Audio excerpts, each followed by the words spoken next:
Failed गायनेकोमेजिया surgery या फिर failure of गायनेकोमेजिया surgery. क्यों कई बार गायनेकोमेजिया सर्जरी फेल हो जाती है?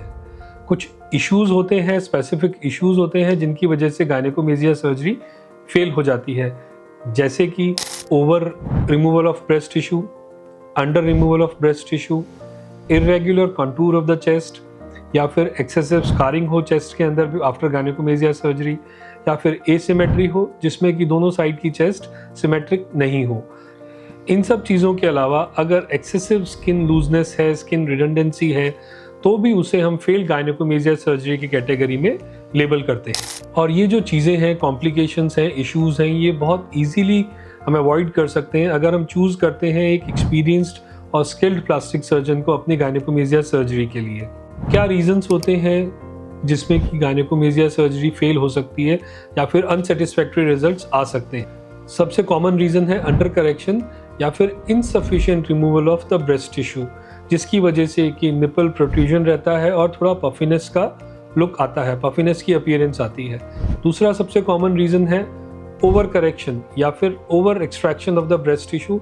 एक्सेसिव ब्रेस्ट टिश्यू निकाल दिया जाता है जिसकी वजह से कि हॉलोइंग आउट या फिर सक्ड इन और या फिर अननेचुरली फ्लैट चेस्ट की अपीयरेंस आती है। एसिमेट्रिक चेस्ट जो अचीव होती है उसका रीज़न रहता है कि बोथ साइड्स पे ग्लैंड और फैट का रिमूवल एक जैसा नहीं होता है, जिसकी वजह से दोनों तरफ की शेप और साइज में डिफरेंस होता है और वो एसिमेट्री बहुत ही ज़्यादा ऑब्वियस दिखती है।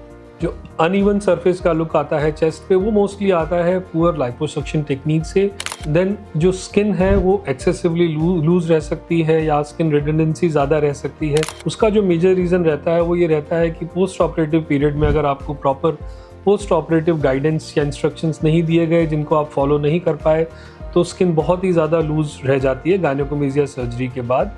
इस इनएडिक्वेट ट्रीटमेंट की वजह से जो रिजल्ट्स हैं वो आइडियल रिजल्ट्स अचीव नहीं होते हैं।